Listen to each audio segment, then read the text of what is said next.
Eclesiastes capítulo 5, versículo de número 18 em diante, está escrito assim: então percebi uma boa e bela coisa, alguém comer e beber e gozar cada um do bem de todo o seu trabalho, com que se afadigou debaixo do sol, todos os dias da sua vida que Deus lhe deu. Esta é sua porção.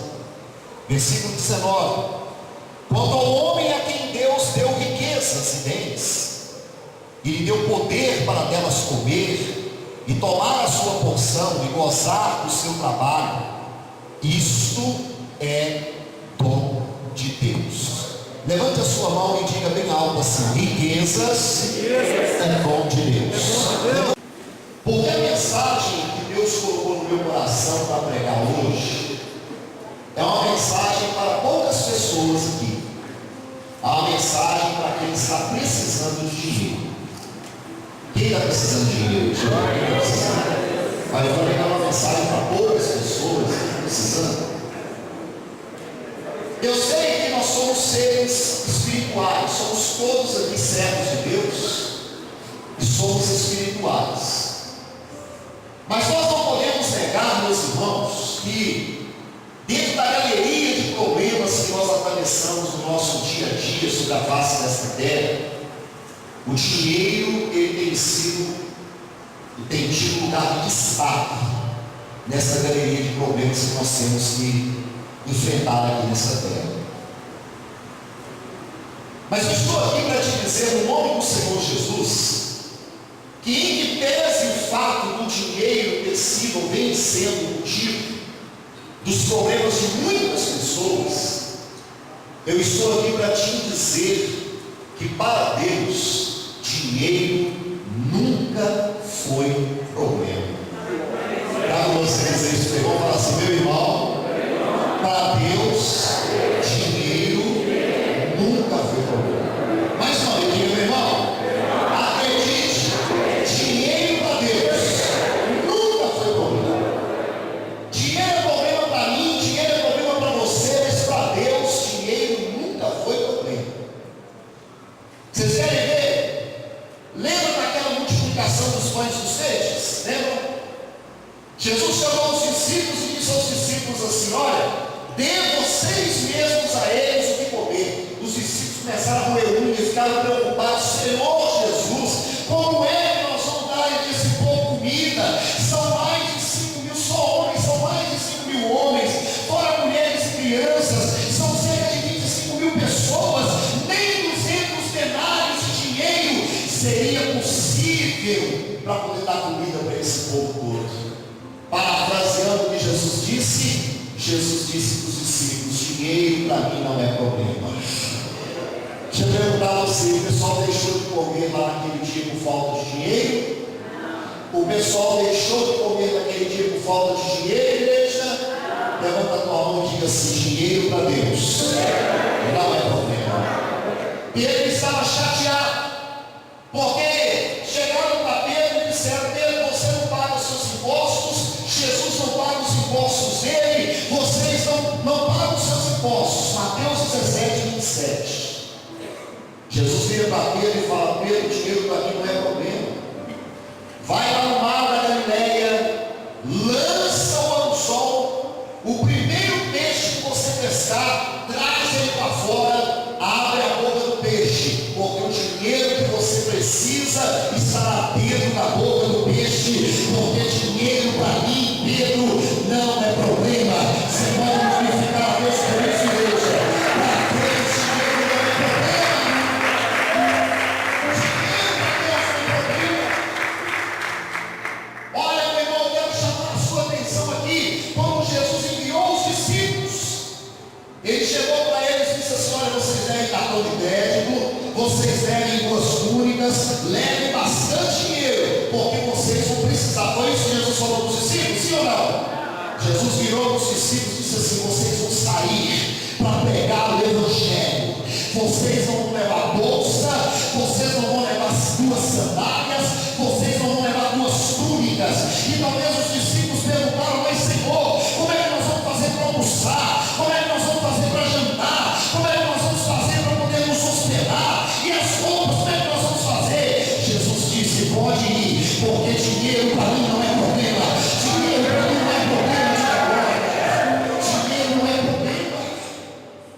E eles foram ficar lá.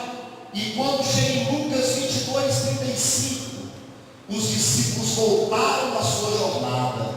E Jesus perguntou para eles assim: porventura lhes faltou alguma coisa? Porventura lhes faltou alguma coisa? E eles responderam assim: ó,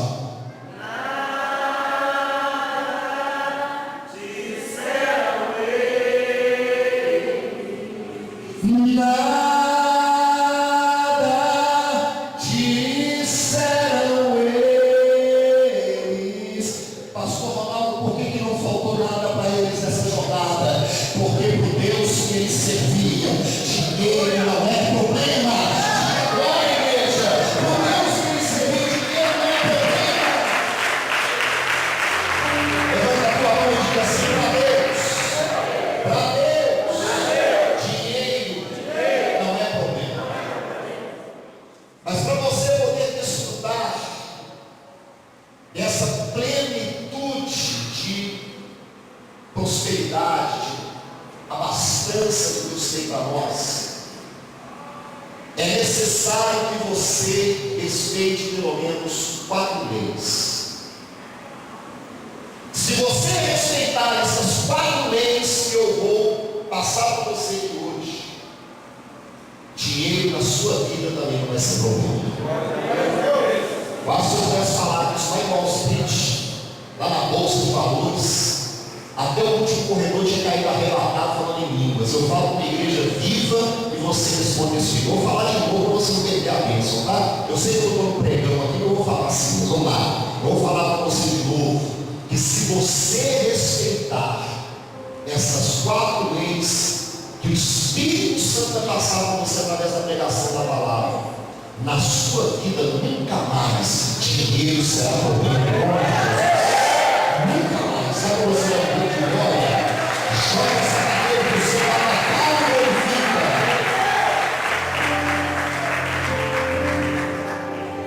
Pastor Ronaldo, quais são essas 4 leis? Baixa a segunda aí. Quais são essas 4 leis?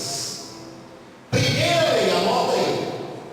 Você precisa aprender a acreditar que Deus pode suprir todas as suas necessidades.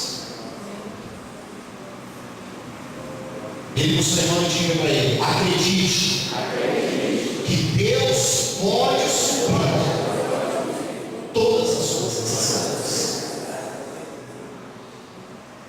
Um jovem casal recebe a ordem de Roma para poder se dirigir à sua cidade natal para participar desse ensinamento.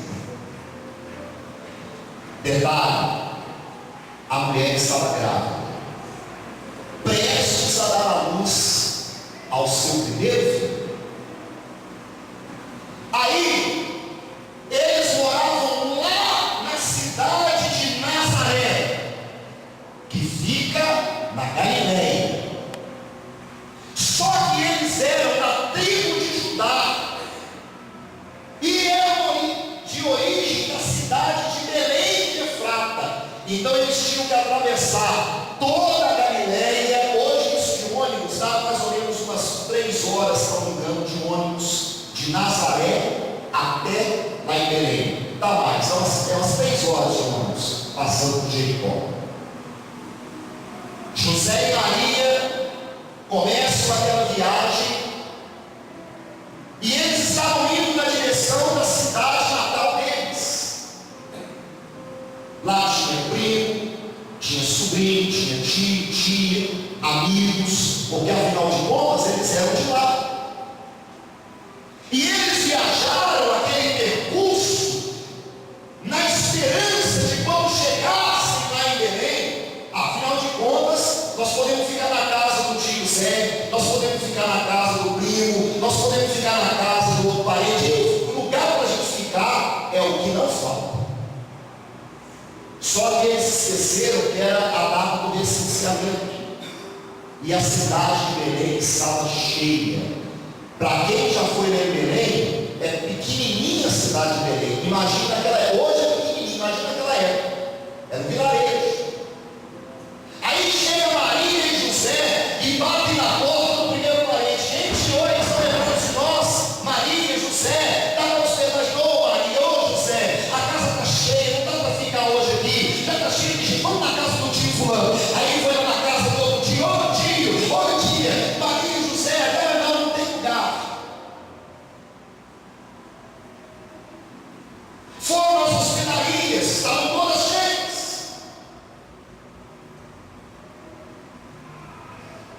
Aí o único lugar que eles conseguiram foi dentro de uma gruta, onde ficavam os animais. Eu fico imaginando Maria olha para José, José olha para Maria e fala assim: será que o anjo enganou a gente? Porque o anjo disse que ele era filho de Deus. Ele era filho de Deus. E na primeira experiência que nós temos, antes do nascimento dele, ou melhor, no nascimento dele, olha onde nós estamos. O menino está para nascer. Nenhum parente nos acolheu. Não tem várias hospedarias. O que fazer? Maria não sabia, José não sabia, mas em algum lugar do Oriente os camelos já tinham partido com ouro, incenso e mirra para suprir as necessidades deles.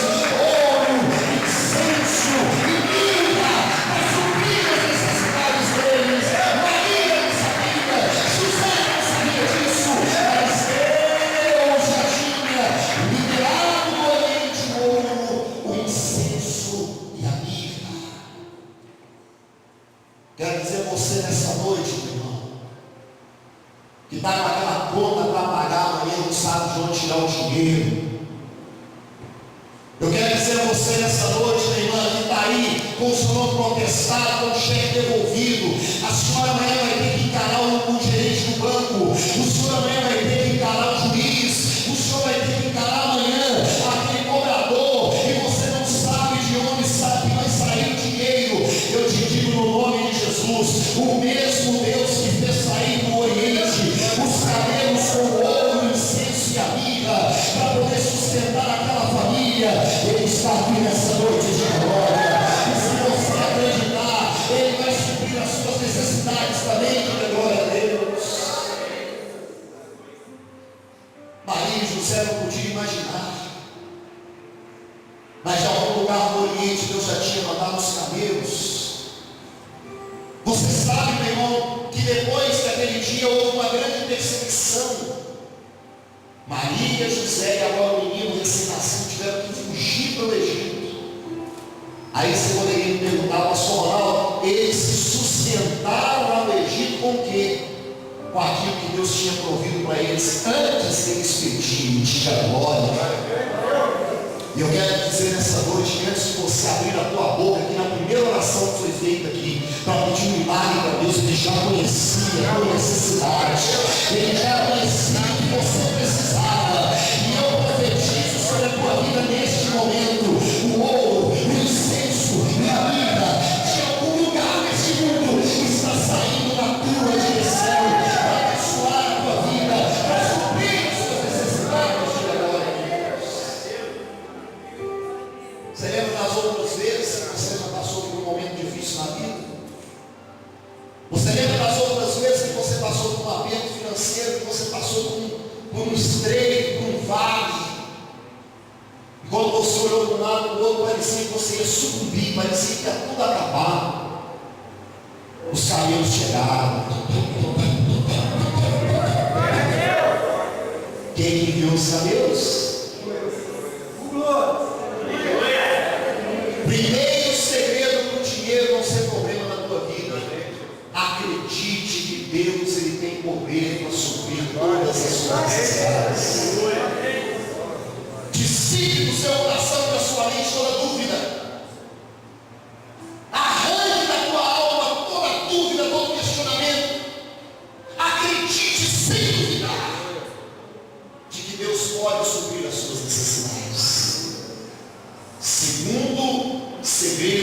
segundo a lei, segundo o mistério, segundo o princípio, chame como você quiser, para você poder ver o dinheiro deixando de ser problema na sua vida. 1 Coríntios capítulo 4, versículo 2. Eu gostaria que você abrisse a sua Bíblia nesse texto, por favor. 1 Coríntios capítulo 4, versículo 2. 1 Coríntios 4, 2, ao segundo segredo, segunda lei, segundo princípio, para que o dinheiro nunca mais tenha problema na sua vida. Pode ler para mim, pastor? 1 Coríntios 4, 2, escute isso. Ora, além disso, como bem, eu já ensinei a você uma coisa. Primeiro segredo, primeira lei, ok?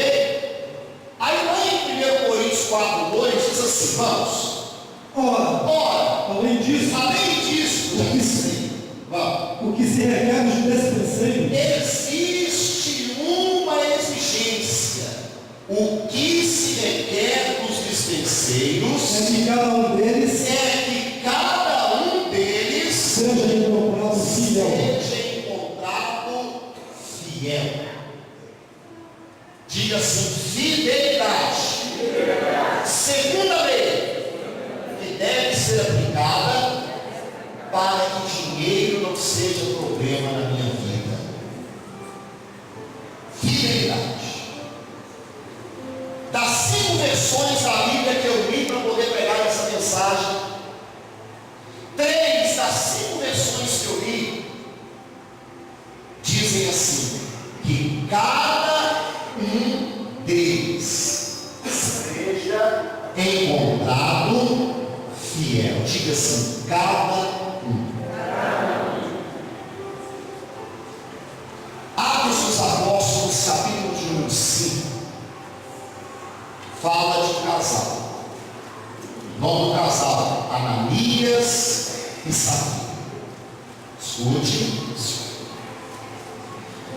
O Ananias viu Barnabé vendendo a sua propriedade, trouxe todo o dinheiro da propriedade que ele tinha vendido, que era assim que ele tinha feito o voto com Deus, colocou o dinheiro nos pés do apóstolo São Pedro e foi para ser um grande evangelista, um missionário, um homem de renome na Bíblia e na história do cristianismo. Aí Ananias e Safira viram aqui e falaram assim, nós também podemos fazer isso.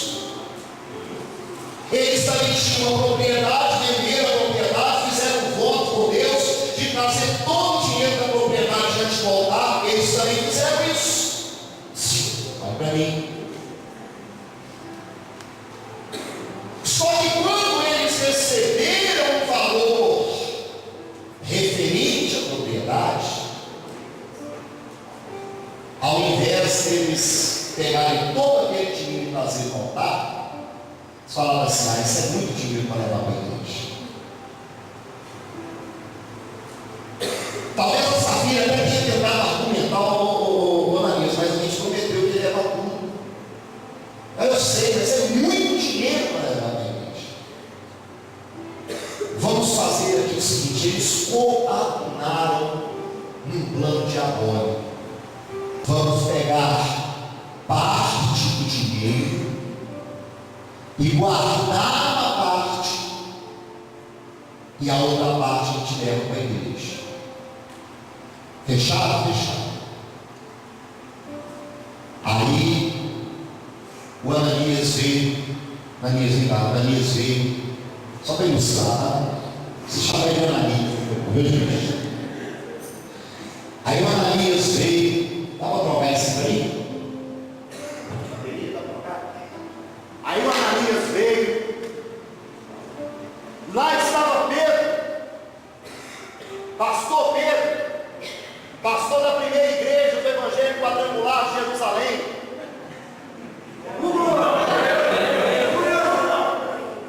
Eu tenho que puxar o peixe na brasa do meu peixe, então vamos lá. Está lá o reverendo Pedro, mais conhecido como pastor Simão Pedro, pastor da primeira igreja do Evangelho Quadrangular de Jerusalém.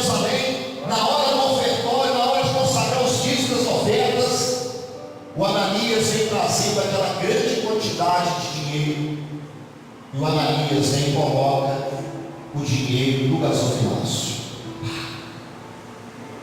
Quando ele vai voltando para casa, o Espírito de Deus visita Pedro e Pedro fala assim: Ananias, o dinheiro que você colocou aqui agora é a mais perfeita e exata expressão da sua fidelidade, Ananias? E o Ananias gritou para todo mundo ouvir: sim, pastor Deus. Sim, pastor Deus. É o melhor. É tudo que eu tenho. É o que eu prometi. É a minha fidelidade. Atos dos Apóstolos, capítulo 5, diz que Pedro olhou dentro dos olhos de Ananias e disse assim: Ananias, você não mentiu para o homem, você mentiu para Deus. Está vendo essa turma aí? Eles vão te levar para te enterrar.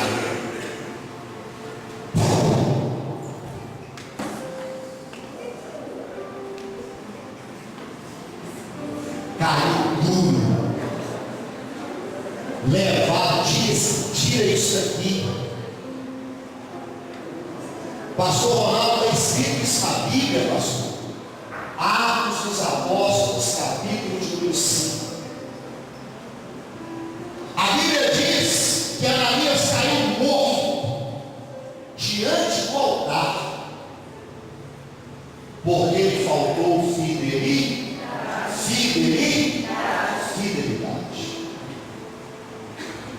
Veja o Senhor diga assim: com a Safira poderia ser diferente, por favor. Aí o que aconteceu? Mais tarde chega a Safira, e ela então está lá na igreja, cultuando, louvando. Aí o Pedro chama ela e fala: Safira, pois não, pastor, passa. Me diga uma coisa: seu marido trouxe uma oferta aqui hoje na igreja, até uma quantidade relativamente alta do valor da oferta, mas eu quero saber de você agora, porque a minha conversa com o seu marido já foi, agora é com você. O que vocês colocaram aqui no altar é a sua fidelidade, sabe? E ela falou assim: isso mesmo, pastor, é tudo que nós tínhamos, o que nós voltamos nós trouxemos, é a nossa fidelidade. Aí o Pedro falou para assim: ô mulher, com você podia ter sido diferente. Sabe aqueles homens ali? Acabaram de enterrar o teu esposo, e agora vão enterrar você também. A Bíblia Sagrada fala lá em 1 Coríntios capítulo 4 que a fidelidade é um atributo, é algo subjetivo, pertence, é inerente a cada pessoa. Você não pode viver na sombra da fidelidade do teu esposo, da tua esposa. Você não pode viver na sombra da fidelidade do seu pai, da sua mãe. A fidelidade é algo individual. Quem está escrito lá em 1 Coríntios capítulo 4, versículo 2: ora, o que se requer dos dispenseiros é que cada um deles seja contado fiel. É por isso que às vezes dentro do lar, a esposa ela é fiel, mas o esposo não é, e as coisas não fluem dentro daquele lar.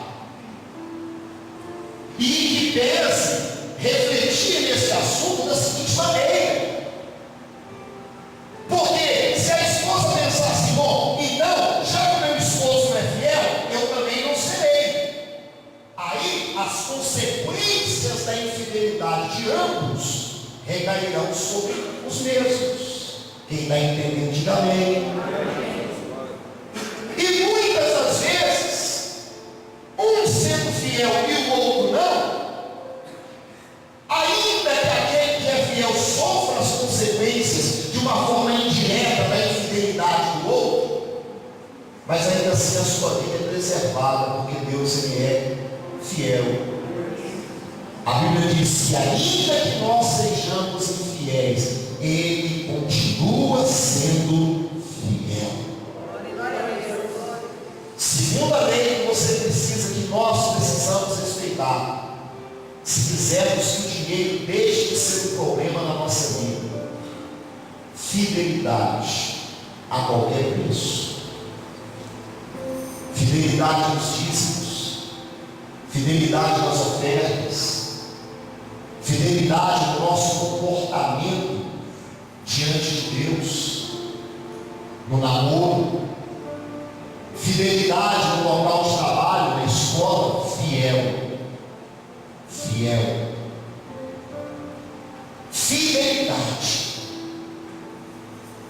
Não adianta nada você colocar no teu coração que Deus pode suprir todas as suas necessidades, que Deus pode mandar os camelos vir suprir as suas necessidades, se Deus olha para você e não vê fidelidade em você. Quem está entendendo, diga amém.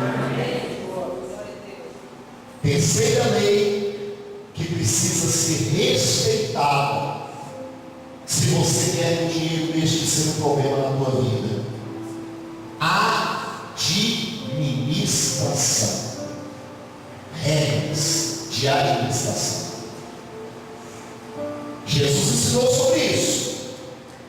Naquele dia mesmo que Ele multiplicou os pães e os peixes, depois que todas as pessoas comeram, estavam cheias, fartas, Jesus olhou para a grama, estava cheio de pedaços de pão e de peixe na grama. E Jesus deu uma das maiores lições de administração contidas na Bíblia. Jesus falou assim: está todo mundo cheio, gente? Todo mundo sem. Comeram à vontade, todo mundo satisfeito. Então agora, recolham os pedaços que estão espalhados pelo chão, para que nada se perca. E rapidamente, quando eles começaram a recolher os pedaços de pão e de peixe caído pelo chão, eles ajuntaram 12 cestos cheios até na tampa de pão e de peixe. 12 cestos de pão e de peixe que seriam jogados fora se alguém não tivesse administração. Regras de administração. Eu vou falar para você nessa noite, minha irmã, meu irmão. Se você quiser que o dinheiro deixe de ser um problema na sua vida, primeiro, você precisa acreditar. Você precisa acreditar que Deus pode suprir todas as suas necessidades. Segundo, você precisa ser fiel a qualquer preço. Mas eu afirmo aqui que mesmo que você respeite essas duas primeiras leis, se você não implantar regras de administração na sua vida e na vida da sua família, aquilo que era para ser uma bênção na sua vida vai sair, vai escorrer dos seus dedos e você vai ter sempre problema de dinheiro. É necessário que apliquemos nas nossas vidas regras, como por exemplo a regra do cofrinho. Conhece a regra do cofrinho? Pergunta para o seu irmão: conhece a regra do cofrinho, meu irmão?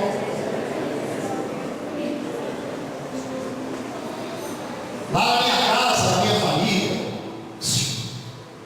nós temos um pacto lá que chama o Pacto das Moedas. Diga: o Pacto das Moedas.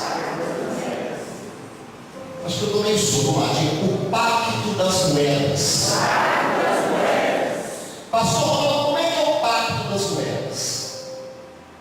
Todas as moedas que vêm às nossas mãos, elas não são negociadas. Não são negociadas. É mais ou menos assim, quer ver? Eu vou lá, Ana Paula, eu não, a pastora Alice vai lá no seu salão e você pinta a unha dela. Quanto que fica para pintar a unha? Para fazer a unha. 15 reais, irmão. 15 reais. Decorado. financeiro vai lá fazer lá, você pinta. Aí na hora de eu pagar, eu vou chorar. Como é que é, Ana Paula? Para pastor, como é que é? Como que faz o pastor? É, Ana Paula?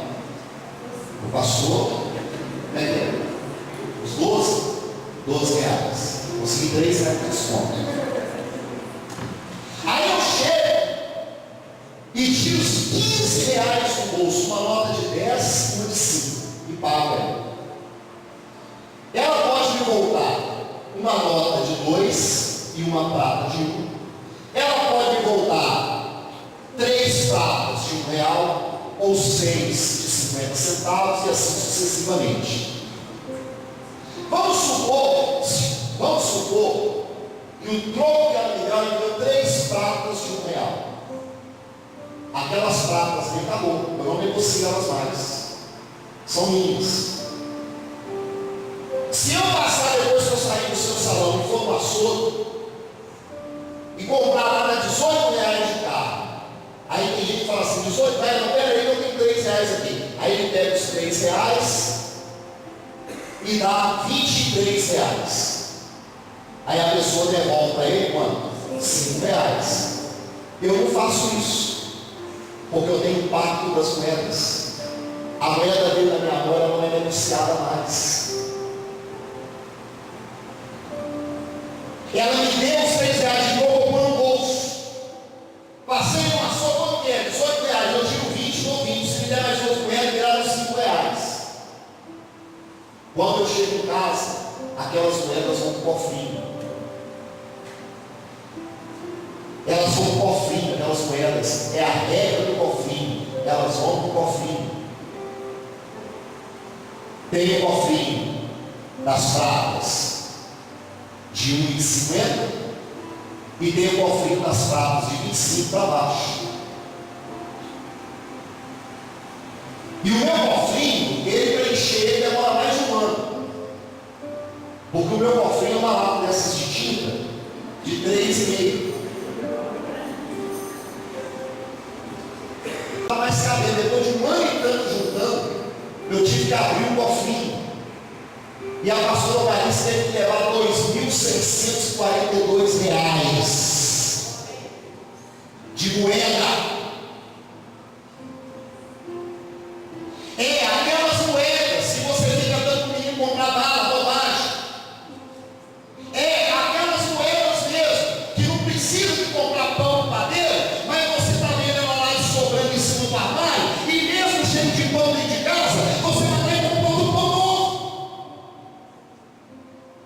Tem a misteira lá, em vez de passar manteiga no pão, o pão está meio duro, assim, meio dormido, mas quando você passa a manteiga dele, leva lá naquela misteira, dá uma esquentada nele, fica novinho, fica novinho, irmão.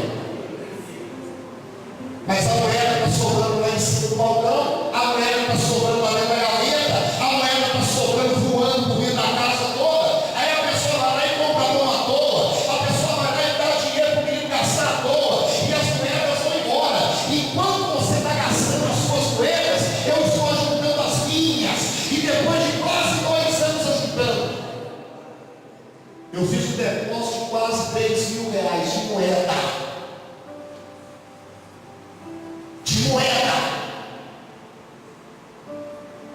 Você quer ver uma coisa em casa que dá briga? É eu ver moeda jogada pelos cantos da casa. Se eu ver uma moeda, falo à vontade primeiro, depois eu agacho, pego a moeda, regra do cofrinho. Moeda, lugar de moeda, é junta dentro do cesto. Pedaço de pão de peixe, o lugar dele não é espalhado pela grama. Pedaço de pão de peixe, o lugar dele é dentro do cesto. Moeda é dentro do cofre, diga agora. Sabe o que eu valorizo, irmãos? Teve uma época na minha vida que eu procurei dentro de casa sem cessar, procurei exaustivamente dentro de casa 10 centavos para comprar um ovo picado, e eu não tinha. Virei as gavetas, olhei para um lado, debaixo da estante, debaixo do sofá, até naquelas redes do sofá que você costuma achar, sempre acha uma moeda ou outra ali. Virei as redes do sofá, não tinha uma moeda. Tive que chegar lá na mercearia com o Zé e falar de um ovo para poder almoçar, porque eu não tenho uma moeda para comprar um ovo. Tive que comprar um ovo fiado.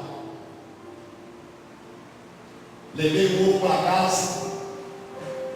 Deus operou um milagre na multiplicação na mão da pastora Larice, que ela pegou aquele ovo, quebrou, jogou dentro do liquidificador, pegou o arroz que tinha sobrado lá da janta, do almoço, sei lá, jogou lá dentro, bateu, jogou mais uns ingredientes lá que eu desconheço nem que é aquilo, bateu aquele negócio todo, foi com a colher assim na gordura e fez os bolinhos de arroz com um ovo. Nós almoçamos e jantamos um ovo com bolinho de arroz. Hoje, quando eu vejo uma moeda no chão, eu vejo um ovo. Hoje, quando eu vejo uma moeda no chão, eu valor. Sabe por quê, irmão? Sabe por quê? Porque eu sei o valor que ela tem quando a gente não tem ela. Eu sei o valor que ela tem quando ela não está na minha mão. Mas quando ela está na minha mão, ou quando ela está nas mãos de determinadas pessoas, ela não tem valor. Fica dando a menina aleatoriamente gastar à toa, comprando coisas desnecessárias, porque afinal de contas é só uma moeda. Você quer que o dinheiro não seja um problema na sua vida? Terceira regra, terceira lei, terceiro princípio: estabeleça regras de administração. A regra do cofrinho, a regra do chuveiro. Sabe qual é a regra do chuveiro? Ninguém precisa de mais do que 5 minutos para tomar banho para aquele chuveiro quente. 3,5, 3,45, 4,5. Opa, 4,5. Entra aí, vamos ligar esse chuveiro. A regra do chuveiro. A regra do ferro de passar roupa. A minha cunhada, eles fizeram a regra do chuveiro na casa deles. Controlaram o chuveiro. Com a economia da conta de luz, eles compraram o carro. Aleluia. Com a economia da conta de luz, eles conseguiram comprar um carro. Regras de administração. Quem está entendendo a mensagem aqui também, né, gente? Você está me entendendo, irmão? Não adianta nada você acreditar que Deus pode suprir as suas necessidades. Não adianta nada você ser uma pessoa fiel, porque tem gente que pensa que pelo fato de ele ser sinistro ou ofertante fiel, ele tem uma licença para gastar, porque agora Deus vai ter que abençoar a vida dele e de qualquer maneira ele vai prosperar. E não é assim. Não é assim. Sabe como o Egito prosperou na época de fome? José estabeleceu regras no Egito.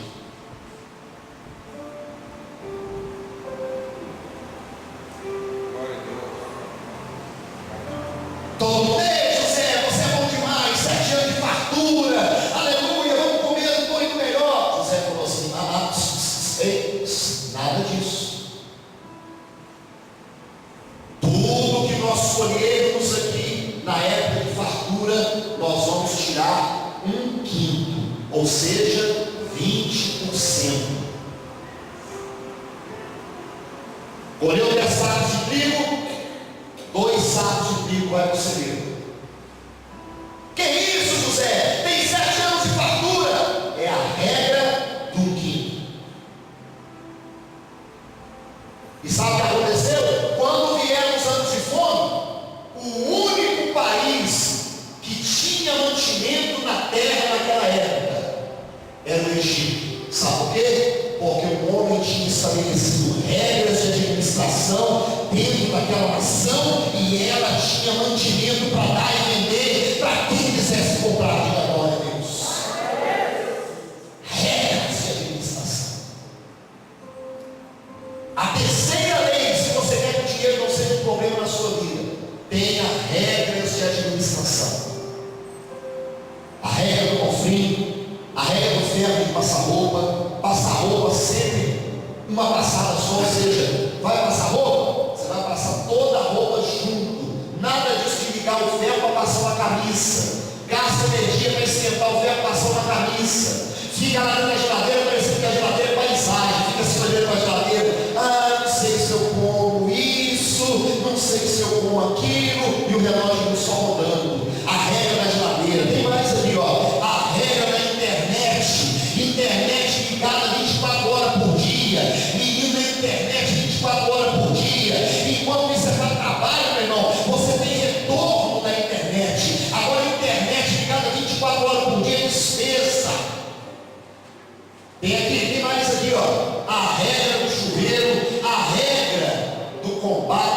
desperdício. Eu nunca vi, tem gente que gosta, né? A pessoa normalmente, a pessoa que tem posses, eles não inventam muito. Já viram o prato de rico como é? Já viram o prato de rico? Eles colocam assim um brócolis assim no prato, um salmão, um pedacinho de salmão assim, aí vem aquele molhinho vermelho e fala assim no prato assim. E como bônus, coloca uma folhinha de salsinha em cima do peixe. É o bônus, uma folhinha de salsinha em cima do peixe.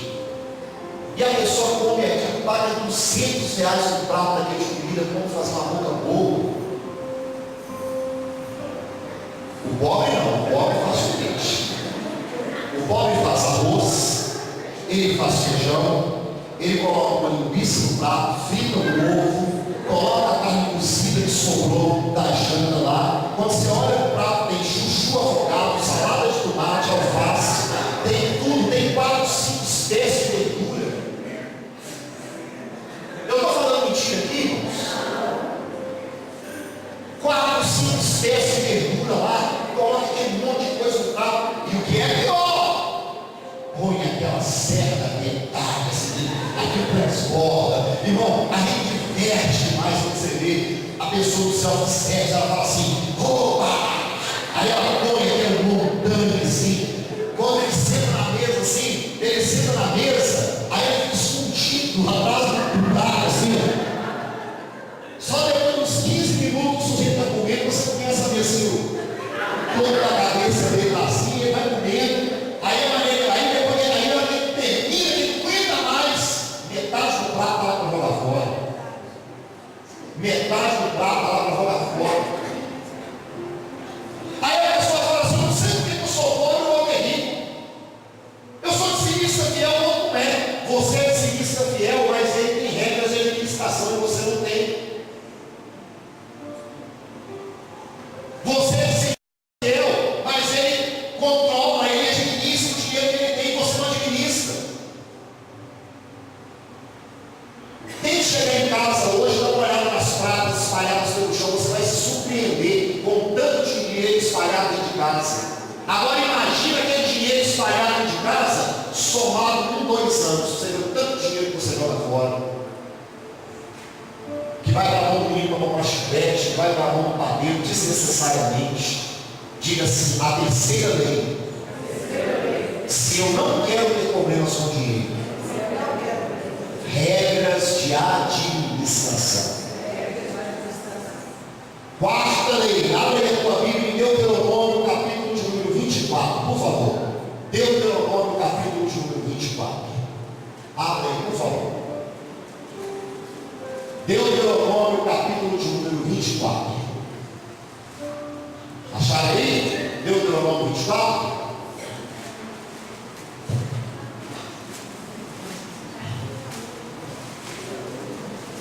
Acharam aí? Gênesis, Êxodo, Levítico, Números, Deuteronômio. É o 5º livro do Pentateuco. Acharam? Agora marca Deuteronômio 24, olha aqui para mim e preste atenção. Escute. Escute. A quarta regra, ou a quarta lei, para quem não quer ter problema com dinheiro: justiça. Diga assim, ser justo. Justiça. Você vai se surpreender com o que você vai ler agora na Bíblia. Deuteronômio 24, 17. Leia para mim, pastor, por favor. Não perverterás o direito do estrangeiro. Olha, você não perverterá o direito do estrangeiro E do órfão. Nem tomarás em penhor a roupa da viúva. Continue. Lembrar-te-ás de que foste escravo no Egito e de que o Senhor te livrou dali, pelo que te ordeno que faça isso. Aí Deus começa a dar uma ordenança para o povo de Israel. E a ordenança, ela se resume, ela se restringe no seguinte: leia, pastor. Quando no teu campo cegares a messe e nele não esqueceres o feixe de espiga, não voltarás a tomá-lo. Olha só a ordem que Deus deu para os judeus. Ele disse assim: ó, quando você estiver ceifando o seu campo de trigo, você vai passar a foice.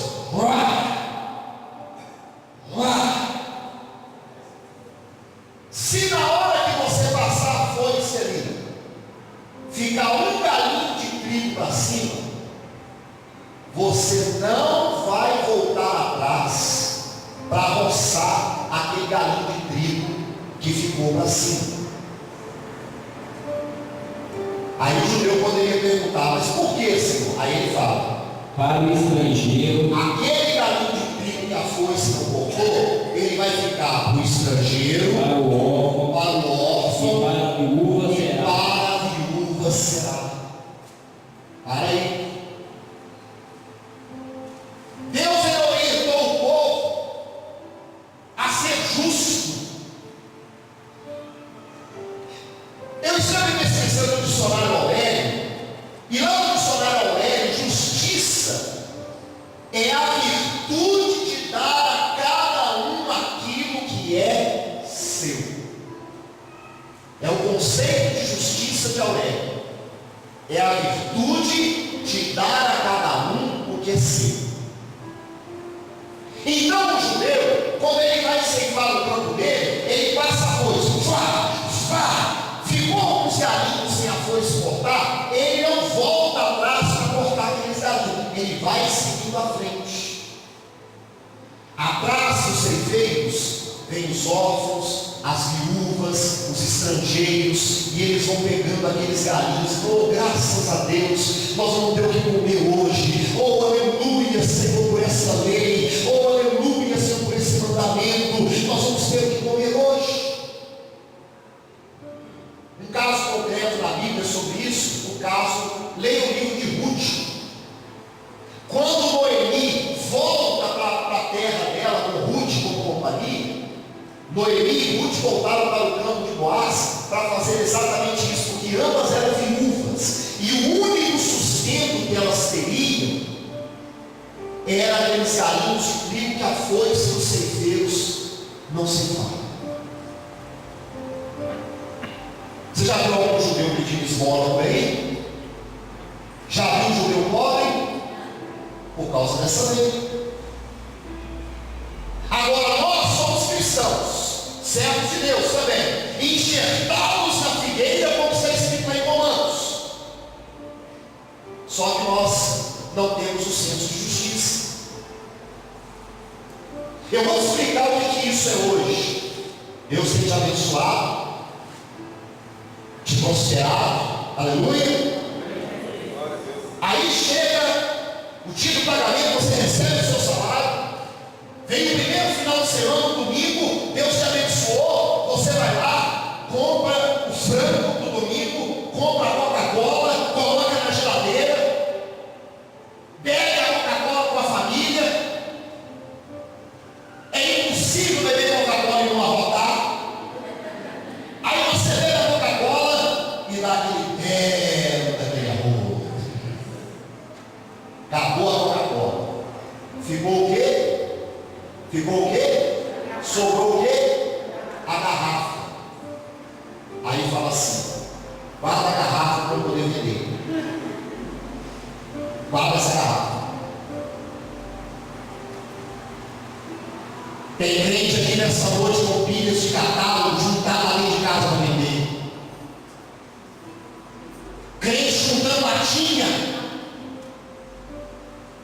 Você chega na casa do irmão, aquela caixinha de cerveja.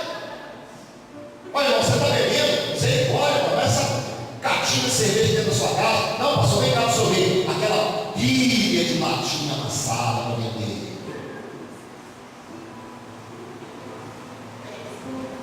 E esse papelão aqui, ó, pastor, isso dá um troco bom, ó. Isso aqui quando eu vendo, ó, dá um troco bom. Eu quero que você entenda, meu irmão, que a quarta lei para você não ter problemas com o dinheiro é você ser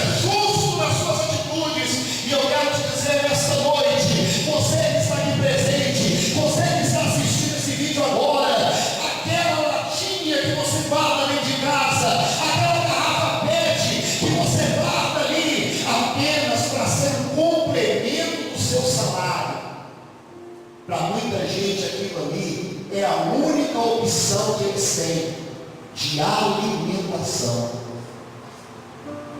E o que você faz?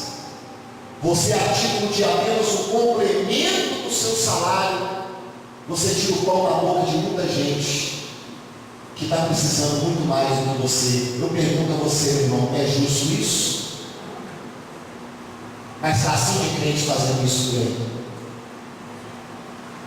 Pastores ensinando a igreja a juntar latinha, pastores ensinando a igreja a juntar papelão, pastores ensinando a igreja a guardar catálogo para poder trocar por um ventilador, por um bebedor para a igreja, enquanto a igreja, que deveria ter uma função social de ajudar as pessoas, a igreja está tirando da boca de quem precisa a latinha, o papelão, a garrafa PET.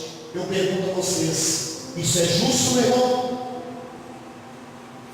Aí a pessoa fala assim, não sei por que Deus me abençoa, não sei por que está faltando dinheiro para mim. Eu creio que Deus pode suprir as minhas necessidades. Eu sou fiel a Deus, sou dizimista, sou ofertante fiel, eu estou apertando o cinto lá em casa, estou economizando até o fim da faca, eu tenho regras de administração lá dentro de casa. O que está faltando para eu poder ser abençoado? A lei da justiça. E para Aurélio, justiça é dar a cada um aquilo que lhe pertence. Deus ensinou isso para o povo dele. Deus ensinou isso para o povo dele. E o povo que mais prospera no mundo, quem é? Quem são? Os judeus. Você acha que era só no trigo? Não. Leia, pastor, continue lendo, escute isso. Quando sacudires a tua oliveira. Quando vocês forem colher as olivas lá na sua oliveira, as azeitonas, sabe como que colhe azeitona? Sabe como que colhe azeitona? Eles pegam a carne da azeitona e fazem assim, Se tiver madura, cai, se não tiver, fica lá. Só que quando chegava a época da colheita, ele falou assim, repita, por favor. Quando sacudires a tua oliveira. Quando vocês sacudirem a sua oliveira, não voltarás a colher o fruto dos ramos. Vocês não vão voltar se vir 1, 2, 3 ou 4 azeitonas lá no galho. Para quem vai ser isso? Para o estrangeiro. Para o estrangeiro. Para o órfão. Para o órfão. E para a viúva será. É aquela latinha. É aquele papelão. É aquela garrafa PET. Que muita gente deveria ter sido ensinada por gente de mente pequena. Que se auto-intitularam pastores e veio para cima voltar para ensinar coisa errada para o povo de Deus. Que enquanto está ensinando a igreja a guardar latinha, a guardar papelão, para comprar um bebedor, um ventilador para a igreja, está tirando o pão de cada dia da boca de quem precisa. Porque acredite você ou não, meu irmão, o pobre, a viúva, os necessitados, eles não eram uma particularidade daquelas épocas bíblicas, não. Até hoje, diz o Senhor Jesus, os pobres vocês sempre terão convosco. E cheio de crentes tirando o pão de cada dia da boca dos outros por causa de um capricho, para poder ganhar mais 15 mil réis, 20 mil réis no final do mês, pela venda das latinhas, pela venda do papelão. Você não está sendo justo nas suas atitudes. Ele disse mais, ele falou assim, olha, continue. Quando vindimares a tua vinha. Quando vocês forem colher as uvas na vinha de vocês, não tornarás a rebuscá-la. Sabe como que colhe uvas? Quem já viu uma vinha? Quem já foi uma vinha? Uma plantação de uvas? Quem já foi? Eu já trabalhei lá em Jundiaí, no interior de São Paulo. Lá em Jundiaí, a cidade é produtora de uvas. Cidade de Jundiaí. Então, o alojamento que eu ficava ali era do lado de uma vinha. Não precisa ser um vidente para você poder imaginar que naturalmente o pessoal pulava lá dentro para poder pegar os cachos de uva, Então, quando você entra na vinha, está aqui a barreira de uva aqui, do lado de cá, e tem um corredor no meio. Uma coisa interessante da vinha é o seguinte: você vem colhendo aqui, você tem esse ângulo de visão aqui da vinha.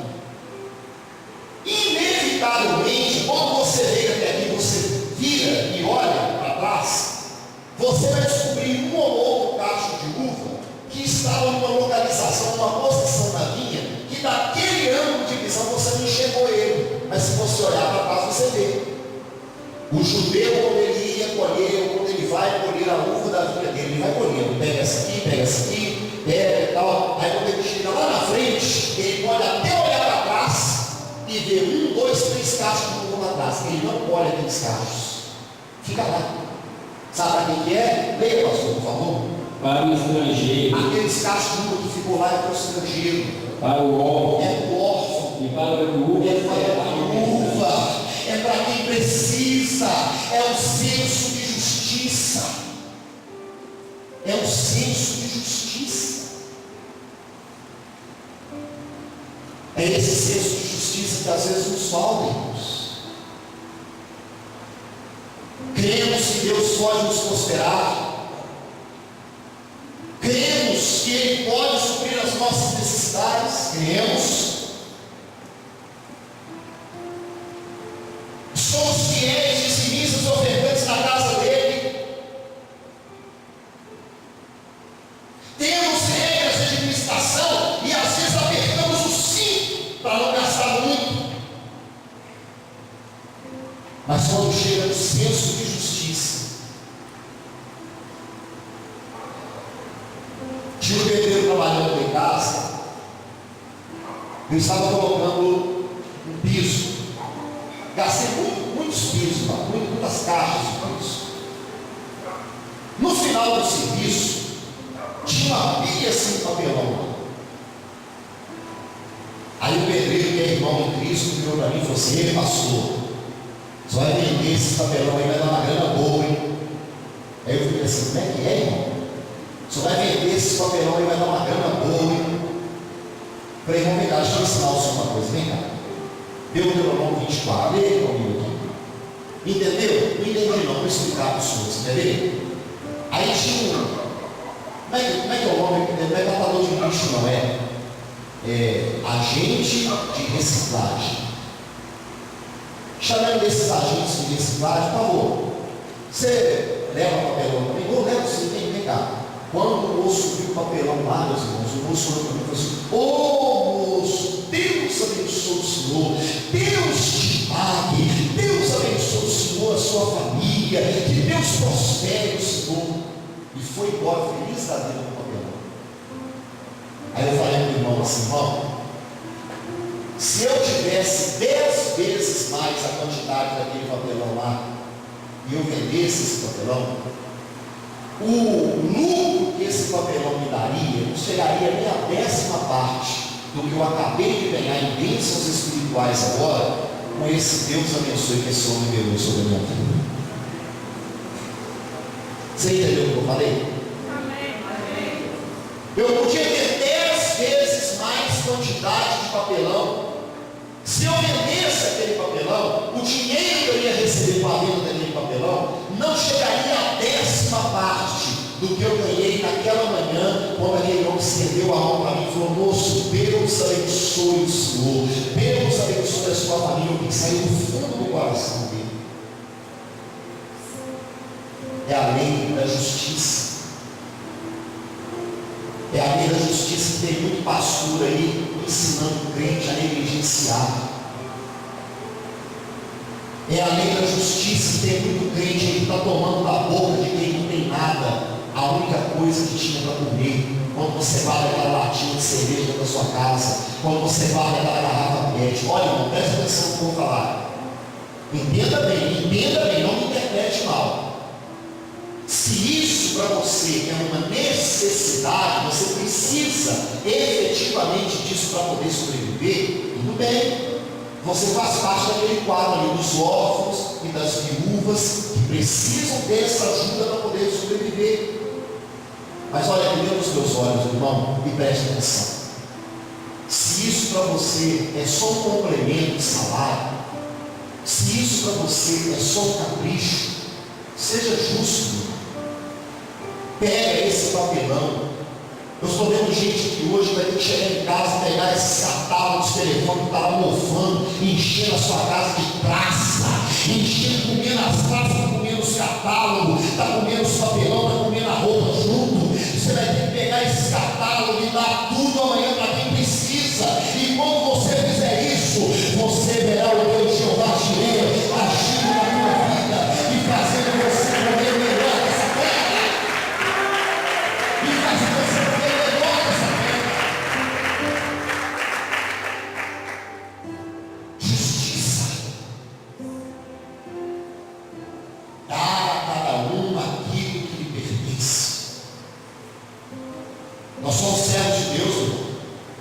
Deus te deu a televisão tela de LED, 42 polegadas, com tudo. Agora, a caixa de papelão da televisão, a menos que você tenha um fio conveniente para ela dentro da sua casa, a caixa de papelão da televisão é para uma pessoa com agente de reciclagem, porque ele depende disso para viver. Deus te deu a Coca-Cola, você bebeu o líquido. Isso é seu, está escrito aqui, ó, Eclesiastes 5,19. Isso é dom de Deus. Você bebeu a Coca-Cola. A garrafa não é para ficar guardada dentro da sua casa para vender depois. Se você tem uma utilidade para ela, eu só faço desinfetante, aí eu uso aquela garrafa. Tudo bem, tudo bem. Aí você chega na casa da irmã, aquela sala cheia de garrafa PET. A pessoa não precisa disso. A pessoa não precisa disso. Mas está juntando. Você quer que o dinheiro não seja problema na sua vida? Primeiro, creia que Deus pode suprir as suas necessidades. Segundo, seja fiel. Terceiro, crie regras de administração. E quarto, pratique a lei da justiça. Seja justo com quem precisa. Se a pessoa trabalhou com você, fez mais do que você combinou com ela, pague ela um pouco mais. Seja justo. Seja justo com quem trabalha com você. Seja justo com as pessoas que precisam. E você verá a mão de Deus sobre a tua vida. E dinheiro nunca mais será problema para você. Fique de pé no seu lugar, no nome de Jesus.